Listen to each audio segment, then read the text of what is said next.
Namaste everybody. Today we will go through the design and simulation of the common source amplifier using LTspice and electric. So before getting into simulation, let us quickly go through the common source amplifier design. So as you can see, this is the common source amplifier with the static resistor. So this is gate, this is source, and this is drain. Now input is applied between gate and source, and output is taken from drain and source. Here the source is common, that's why the name common source amplifier is coming into picture. Now we already know the gain of the common source amplifier for a static load is given by minus gm into RD, where gm is the transconductance of the NMOS that is used. Now in the IC design, getting a static resistor on a silicon wafer is not preferred. It has its own drawback. So the drawbacks are, we already know that is resistor occupies large area. So on a silicon wafer, if you are trying to construct a resistor, it is going to occupy a large area when compared to the MOSFET. So we are avoiding that. The second drawback is the resistor is going to dissipate more heat. So this is a static resistor, so it's going to dissipate more heat. Because of that, our IC or whatever the chip that we designed, it is going to heat it up and power is going to be lost. So we are trying to avoid we'll be avoiding the resistor, that is static resistor on a silicon wafer. So what is the solution? So instead of getting a static resistor, we are going to go for a dynamic resistor. In the sense, we are going to go for a diode connected MOSFET. So the diode connected MOSFET is going to look something like this.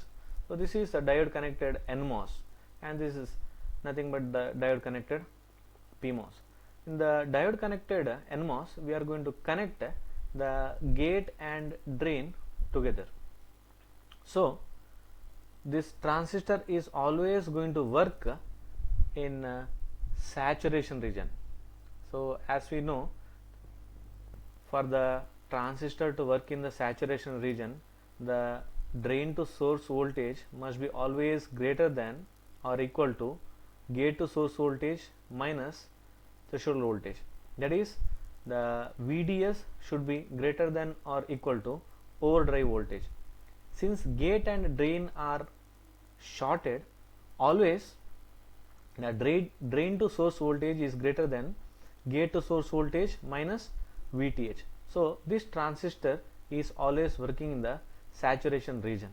Similarly for PMOS, so whatever is applicable for the NMOS, same thing is applicable for the PMOS, except the connection is something like this. Yes. Now what I am trying to tell is, we are going to replace this static resistor using the diode connected NMOS or PMOS, which is acting as a active resistor. So since the transistor is trying to operate in the always operating in the saturation region, we are replacing this passive resistor by a active resistor. So the connection will look something like this. Now in the pull-up section, I have replaced the static resistor by a diode connected PMOS. You can also do a NMOS, diode connected NMOS also you can prefer, but if you use a diode connected NMOS, there is a problem of body effect. Okay, so body effect is going to come into picture. So in order to avoid that body effect, we are going for the PMOS over here. Yes. Now what is the resistance of this particular diode connected MOSFET? Nearly the resistance, whatever the RD is there, that is pull up section, is nearly equal to 1 by GM. Here 1 by GM, here GM is nothing but the transconductance of the PMOS that is connected over here. So there is a separate derivation. so you can get it from the net, or if you want you can just tell me, let me just upload it in some other video. Okay, yes. So whatever the resistance is there, so this RD is nearly equal to 1 by GM. Now let us proceed how to design this particular common source amplifier, which is having the load as diode connected MOSFET. Now we know that gain is nothing but 1 by minus GM1 into RD. So RD is 1 by GM. Now if we substitute, AV is equal to minus GM divided by GM1, I beg your pardon, AV is equal to minus GM1 divided by GM2. So the transconductance equation is given by 2 mu n COX W by L into ID, square root of that. I beg your pardon, there should be a minus sign that should be present over here, so you can just make that correction. So I forgot to add this. Yes, now we are just substituting the equation for GM1 over here and GM2 over here. Now W by L of 1, this is nothing but the NMOS that is present over here, and W by L of 2, that is nothing but the M2, that is the PMOS that is present over here. Now these two things will cancel, 2 to COX, so COX is nothing but the capacitance, oxide capacitance. Now since I1 is equal to I2, now whatever the current that is flowing in the M1, same current is flowing in the M2 also. So we can say M1 is equal to ID1 is equal to ID2. This current is equal to this current, so I have written ID1 is equal to ID2, so this will also be cancelled. So the final equation is nothing but AV is equal to minus square root of mu n W by L of first transistor divided by mu p into W by L of second transistor. So this is the final equation, that is gain equation. I beg your pardon, you have to put the minus sign, please don't forget to put it. Yes, so this is about the gain equation. Let us take an example. And we'll find out what is the W by L ratio of this MOSFET as well as this MOSFET. Now since this has been done only for the academic purpose, let us assume that gain as a 10. I know the gain of 10 is very small quantity. At least we should have a gain of 100, but only for the academic purpose and for this example purpose I am just using the gain as 10. Now 10 is equal to, here 10 is equal to square root of this quantity. Now if you just open the bracket, you know that this is going to be 100 and this is what we are going to get. Now what is mu n and mu p? Mu n is nothing but the mobility of the electrons, whereas mu p is the mobility of the holes. You know the electron mobility is 2 to 3 times than that of holes. So roughly we can write mu n is equal to 2 mu p. So 2.5 mu p also you can write, or 3 mu p also you can write, but roughly 2 to 3 times. So I am writing mu n is equal to 2 times mu p. So substituting this mu p over here, so mu p will be cancelled and we are going to get W by L of first transistor divided by W by L of second transistor over here as 50. Now we can choose the value of W and L of NMOS. This is nothing but NMOS. 1 means NMOS, you can just check it over here. This is NMOS and this is PMOS. W by L of first transistor by W by L of second transistor is equal to 50. So W by L I chosen the value as 20 by 2 and W by L of 2 as 25 by 2. So this is going to be, this ratio is going to be 50.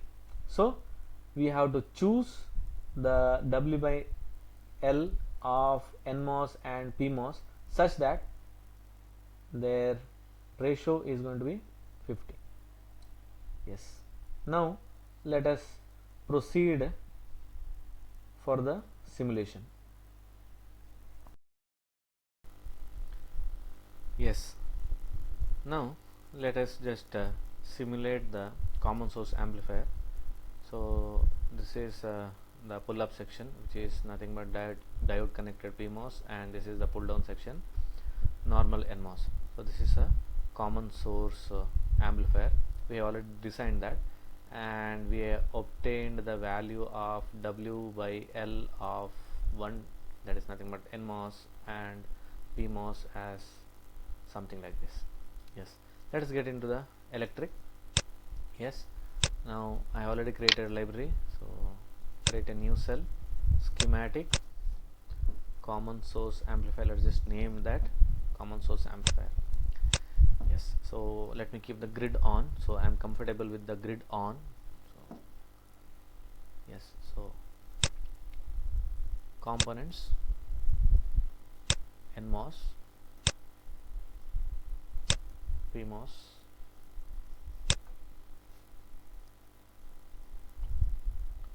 VDD, ground, input port, output port. Let us do the connection.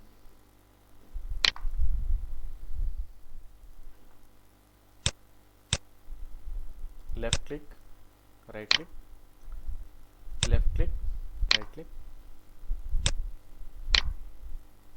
Yes, so the connection is something like this. Let us do that.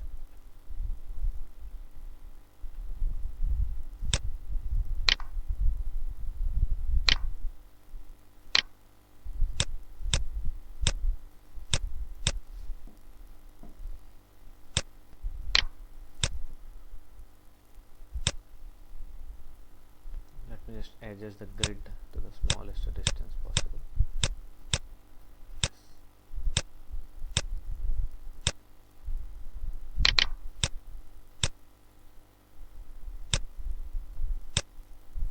Let me export this as Vin.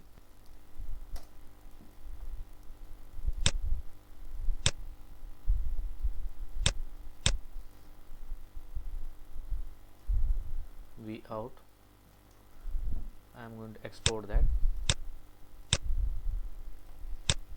So I am going to put the spice model, set the spice model. So this is PMOS, this is NMOS,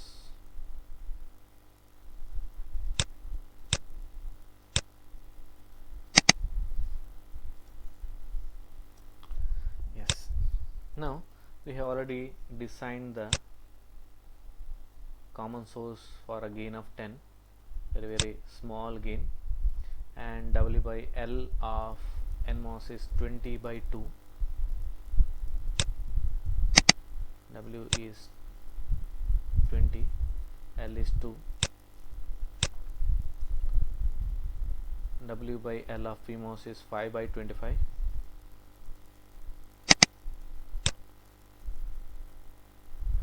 By 25.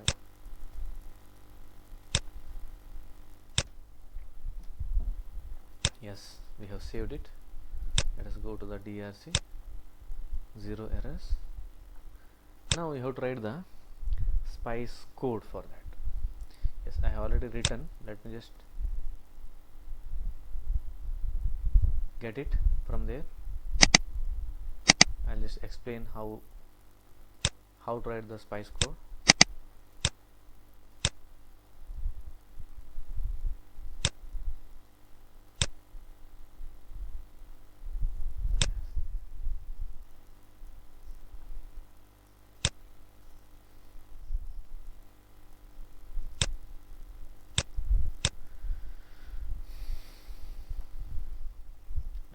Keep the grid off so that is visible.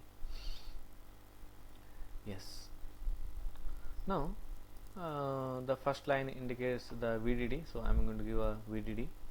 Okay, so these are the comments. So let us first do the DC analysis initially, then we will do the transient analysis. After that we are going to do the AC analysis. So three types of analysis we are going to do. So first one is DC analysis. So in order to do the DC analysis, let me just save that. So I'll explain the spice code in the LTspice section. So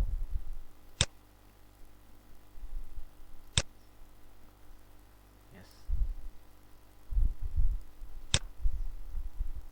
so these are the comments. So I want to do the DC analysis, so let me comment this AC.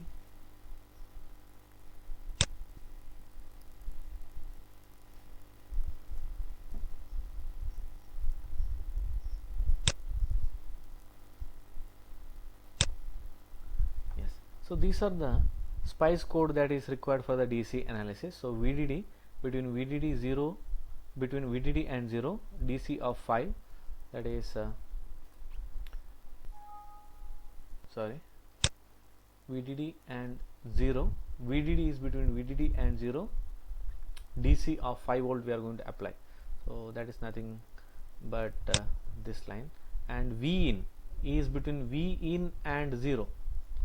It is V in we are going to apply between V in and 0 of DC of 5 volt, and we are doing the DC analysis. So dot DC, we are going to plot V in from 0 to 5 volt in a step of 0.5, and of course this is nothing but the location where C5 model is present. So C5 model, in the inverter video I have discussed about the C5 model. So after this we are going to run this. Now visible traces, V in and V out, you can just see something like this. Now only, I think only up to 1.5 is required, no need to plot it up to 5 volt. So let me just reduce this to 1.5.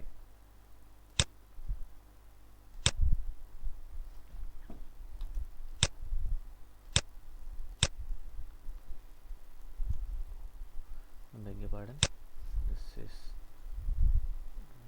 here I have to put it 1.5.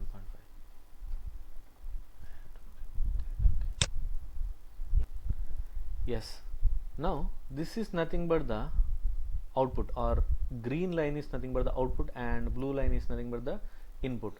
The intersection of blue and green, that is nothing but output and input. This is nothing but the bias point. As you know, a common source amplifier is used to amplify the weak signal that is present at the input. For any kind of an amplifier, we need to apply a biasing voltage, so that the transistors are going to work in the active region. To make the transistor to work in the active region, we need to apply some DC voltage. That DC voltage is nothing but biasing voltage. There are different mathematical procedures and there are other methods to find the bias voltage, but this is one of the simplest method, or this is an empirical method by using which we can find the biasing voltage. So biasing voltage is nothing but the point of intersection of the output voltage, output curve with the input curve. Okay, so in order to see that, let's just zoom to that particular portion. I'm going to left click on this input and just bring it and see. Yeah, keep the cursor over here. Now we can actually see the horizontal and vertical both are same now. Actually, whatever the input voltage is present over here, so 924.66 millivolt is the input DC bias that needs to be applied at the input to make this transistor to operate in saturation region. So in the transient analysis, whatever the voltage that I obtained over here, I am going to use this as a DC bias voltage. So always it is preferred to do DC analysis first, next we are going to do the transient analysis, finally we are going to do the AC analysis. So this is nothing but the DC analysis curve that is obtained. So 0.942 is the voltage. So yes, so DC analysis is over. So let us get into the AC. I beg your pardon, transient analysis. So this I am going to comment, which is used for the DC analysis. To do the transient analysis, these are the lines of the code that is required. So VDD of course we need. Now I am going to apply a sine signal at the input over here, at the input sine. Okay,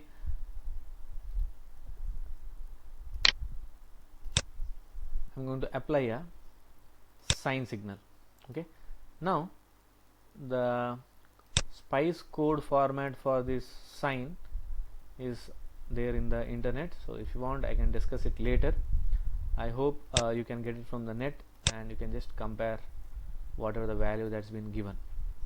Now in the this is input V in, between V in and 0,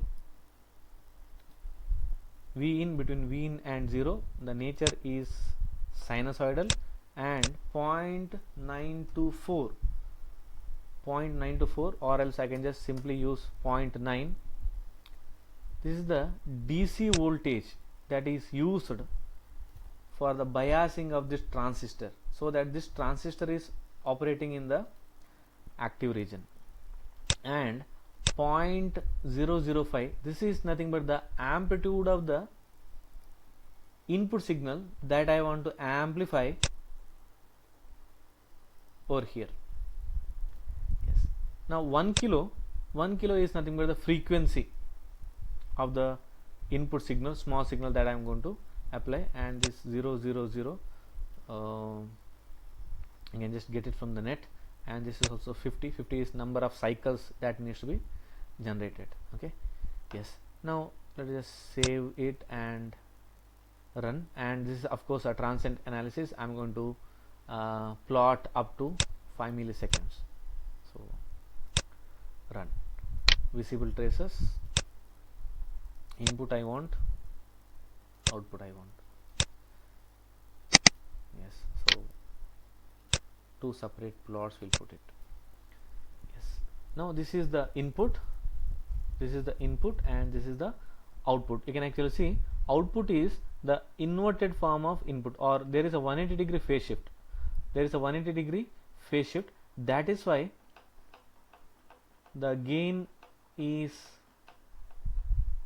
written as minus GM into RD. So minus sign is for that reason. Yes, let us see the amplitude difference between input and output. For that you have to double click on the input. When you double click on the input, there are two cursors that are coming into picture. So this is cursor number 1 and this is cursor number 2. So I am going to keep the cursor number 2 at the peak over here, and cursor number 1 I am going to get it over here. Now you can actually see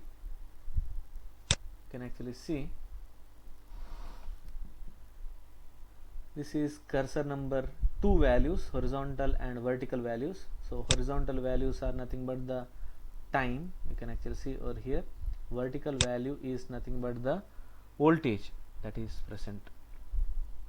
Okay, that is for the cursor number 2. Similarly for cursor number 1, and this section is going to give us the difference, that is cursor number 2 minus cursor number 1. So our cursor number 2 is present over here and cursor number 1 is present over here. So 2 minus 1, so this is going to give us the magnitude. So our peak to peak voltage, this point minus this point voltage, that is going to give us the magnitude. Here the magnitude is 9.8 millivolt. Now if you just come back to the spice code, this is nothing but 5 millivolt.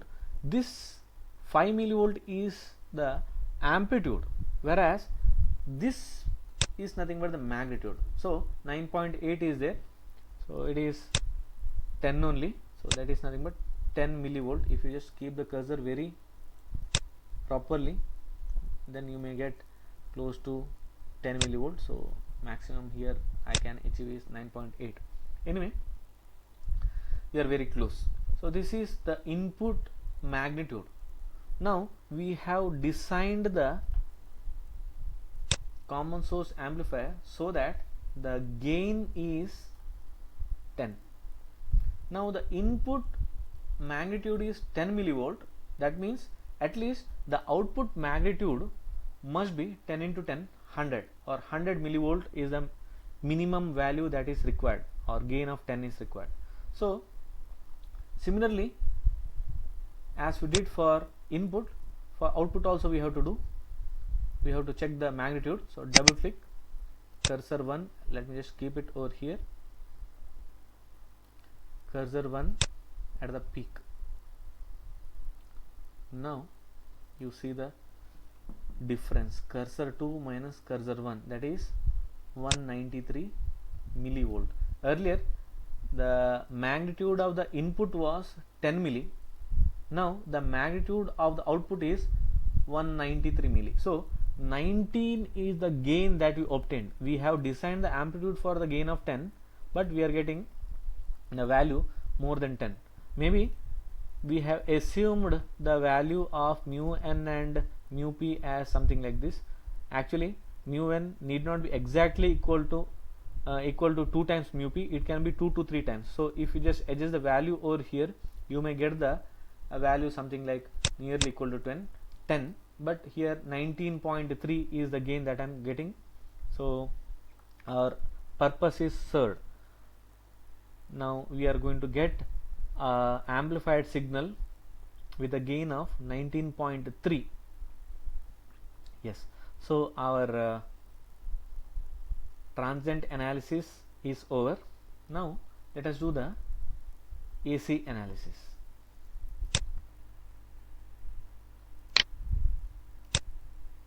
So for the AC analysis, let me just comment this point and this point.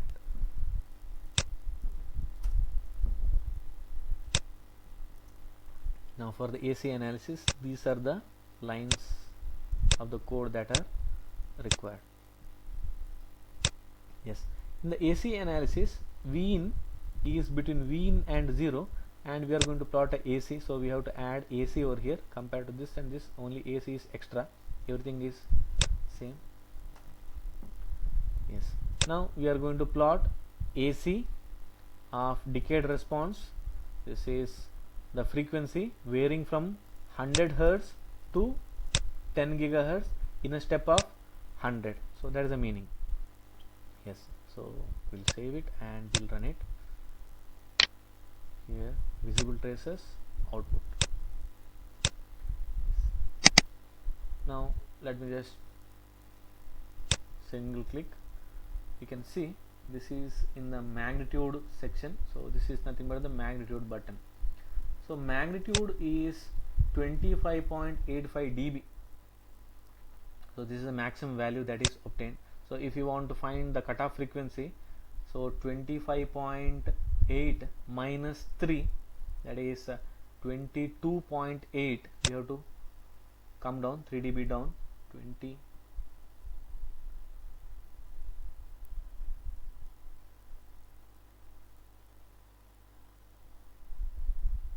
Yeah, so nearly.